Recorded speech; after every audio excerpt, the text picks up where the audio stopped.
Danielson and Moxley for the AEW Championship is our last match as Moxley attacks Danielson during his entrance as Europe is playing. So we get kind of like the Anarchy in the Arena vibe here, where they just brawl as Europe is playing. And it was a cool start to this match where you've got Moxley choking him with a cable. Danielson then takes over, choking Moxley.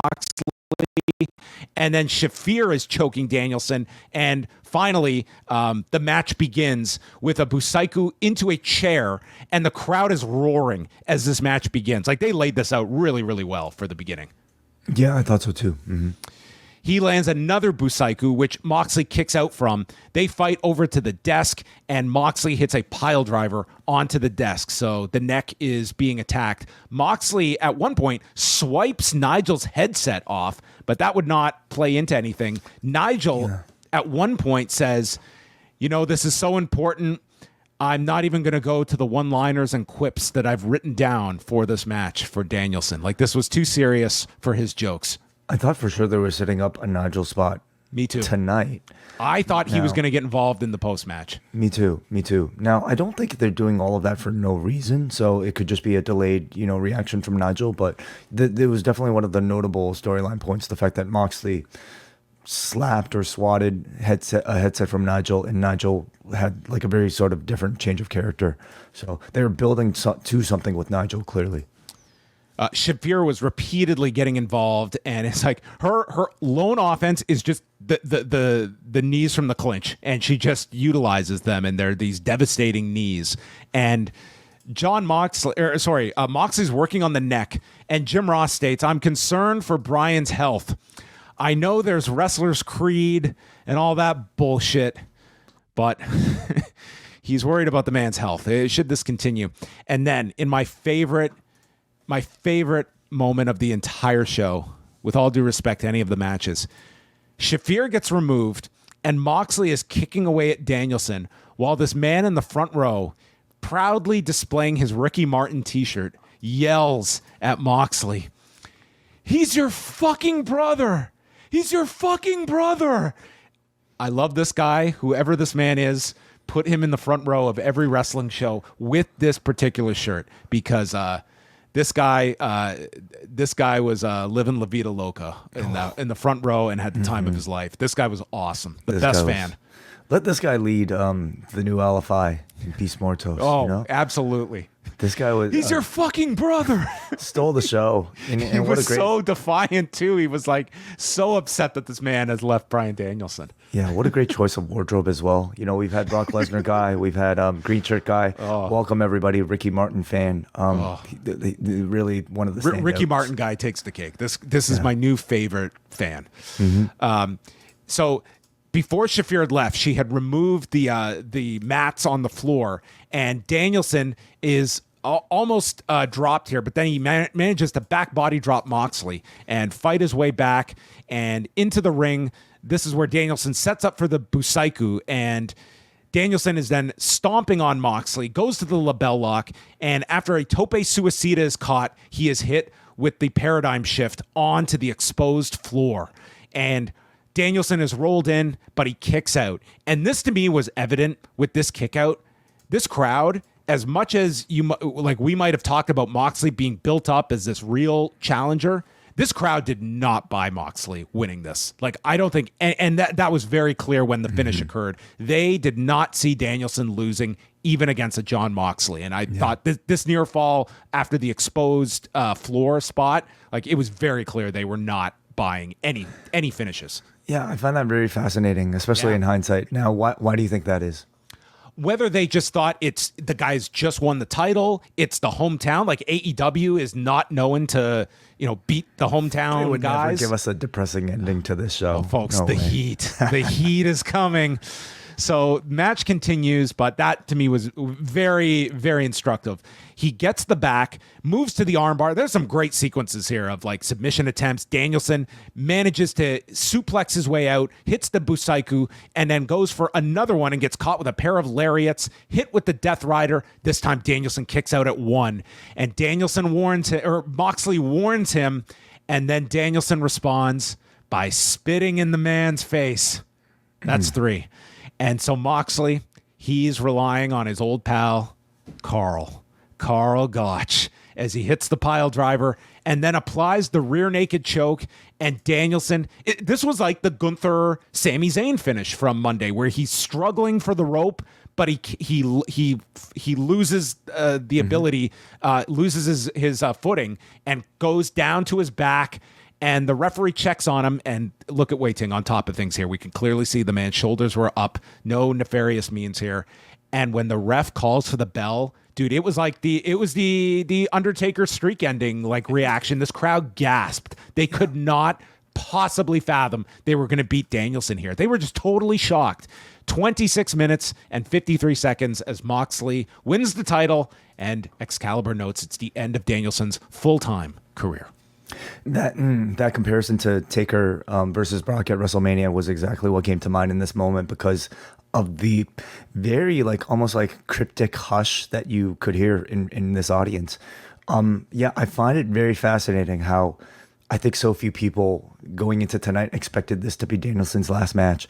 So the realization when Remsburg called for the bell, and it's really sinking into everybody that we had just witnessed Bryan Danielson's last match, was a bit of a shock. Or a big shock, for a lot of people, and these sort of ensuing moments was it certainly. So it was a good match, a very good match, I would even say. One of, I would say, at this point almost like a classic Mox BCC style beatdown. He just controlled and dominated the entire thing, vicious, aggressive, like the best you've seen John Moxley, and Danielson, maybe the best you've seen Danielson as an underdog babyface, selling, building up to his big comebacks.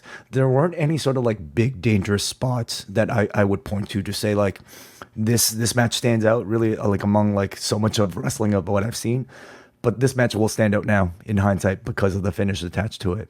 So it's a match that that is more significant knowing what the result is. I agree with that. I think the ending is what's going to make this match remembered for people, but I thought it was an excellent match.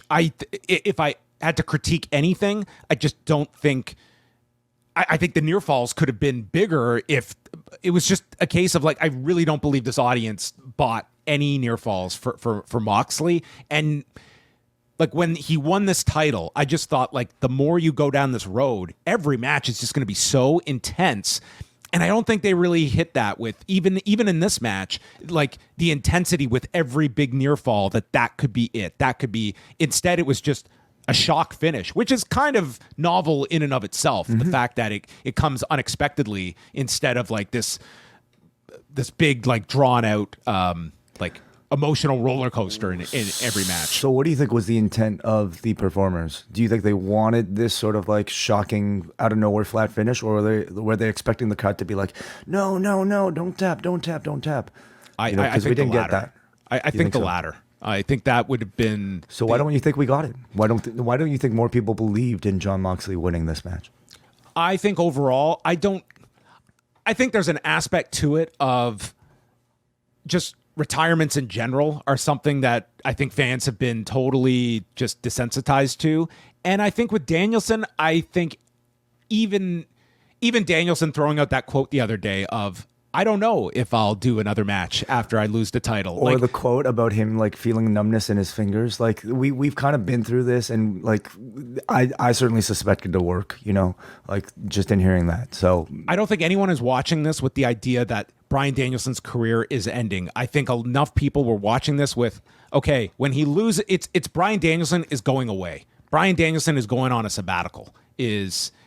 And you didn't reach that kind of emotional high of it's his last Dynamite, it's his last this or that, it's even the near falls, and I went into this expecting Moxley to likely win this match as well. So let's also remember the scene that Darby had on the show with, who did he talk to? Oh, that's right, the promo segment that he did about him and Danielson need to have a meeting. Yeah. And because there was lots of stuff to throw you off the scent for sure. Yeah. So, it could be all for all those reasons. I also think it's very highly possible that this is exactly the type of reaction that Bryan Danielson wanted for his final official match of his career. Complete dead silence from everybody. I want this to be the lowest bought pay-per-view of the year. I want no one to expect it going in. I could see not that, but like the fact that like people didn't see it coming, and that by the time that he actually hits you with it, it's kind of when you least expect. There's there's definitely an appreciation for this style too, where you don't believe it. And clearly this audience didn't. And I did think it was a cool reaction that they had, like the big gasp at the end of this. But then we had everything that occurred afterward. They were not bringing out a big cake and a farewell ceremony for Danielson. The BCC are out, and they placed the AEW title into a duffel bag. And then... So that part is interesting. Yeah. You know, they are still teasing that like Moxley is doing this for a greater purpose. And I guess we're led to assume he's like putting this thing in a bag to present to whoever's actually putting him up to this. That I think was most people's takeaway, is that he is working on behalf of somebody, and now this is going to be delivered. Like they're hitmen. They're hired guns for somebody. Like Moxley doesn't even care about the championship. He cares about the greater purpose that the title is simply just, you know, an accessory to. That's how it came across to me. And then Shafir brings out a plastic bag. So now Wheeler Yuta runs down, and he's joined by Darby Allin to send the BCC out of the ring. And Darby is holding up a chair while Yuta stands in the corner where Danielson is still laying. And you're left to wait for it. And then Yuta hits Darby with a Busaiku knee, and they proceed to duct tape Darby into the corner as they hand the plastic bag to Yuta. And Yuta is the one to suffocate Bryan Danielson. And it may be the best Tony Schiavone line. Definitely his strongest credential for this year's Observer Hall of Fame ballot. He screams to call the police. Call the police. Mm-hmm. The BCC fight off security. Private Party comes out. Jeff Jarrett comes out. And then Claudio puts the chair around Danielson's neck and stomps it. Finally, other members of the locker room run out, which prompts JR to say, "Where the hell have you been?" And the BCC exit. A stretcher is brought out, and the announcers are no longer worried about Danielson's wrestling career. This is about the man's quality of life going forward, if he will be able to have a quality of life. And the crowd is just deflated, completely like sad. And then to like kick things up a notch, Excalibur like breaks down in tears how he's been here since day one in AEW. And I'm so embarrassed. Thank you, Brian. And that's how the show ends. Like, you could not end with a more depressing scene here of the end of Danielson's career and everyone in mourning as they surround the ring. I'm going to say, like, short of any sort of like real life, you know, tragedy that we've unfortunately had to like go through on some of these wrestling broadcasts, this was the most depressing end to a professional wrestling show I think I've ever seen. And I think that was exactly by design. Design. And do you think a positive or a negative for your fan base? I consider to go off a show with this. Like, the idea obviously is that this is the end of what's it called? Bryan Danielson. What do you mean? With the snap. This is post snap. Oh, it's Infinity War. Absolutely. Yes. Yeah. Well, Empire Strikes Back, you know, classic example. Like, I think it's a risk. You're risking, you know, like leaving people quote unquote unsatisfied coming off of an experience like this. That's what I'm asking, is like your audience, like, so often we talk about these pay-per-views that they hit them out of the park and it does nothing for that week's TV. It's like they went with a big angle here that you would hope sends people to your TV. And they had positioned Darby as like the kind of the leader of this locker room, because if you did not have this Darby thing, I would certainly question, because you were not building any kind of match of anyone standing up for this guy. Well, look at this beyond final Darby. shot with the copyright. It's Darby Allin, it's Orange Cassidy looking at the evil empire taking control. This is like Luke and Leia looking outside of the whatever ship that they're on. Don't forget about Jeff Jarrett and his cut cheek. Okay. He would be the Chewbacca of the group, I suppose. Screaming about Brian Danielson stuck in carbonite. So I mean, listen. Yes, it's going to leave people pissed off. That's the intended effect. That to me, there's artistic value in taking that sort of risk. I love it actually. I love this sort of like awkward, depressing type of ending because it was so novel and unusual. And I have faith that now this is setting up the next generation, to get revenge for the death of Bryan Danielson's full-time career. And I think AEW needed to do something really big like this. Like I feel like the television needs something that, I mean, you're coming out of this show with this major angle. It's the post Danielson era.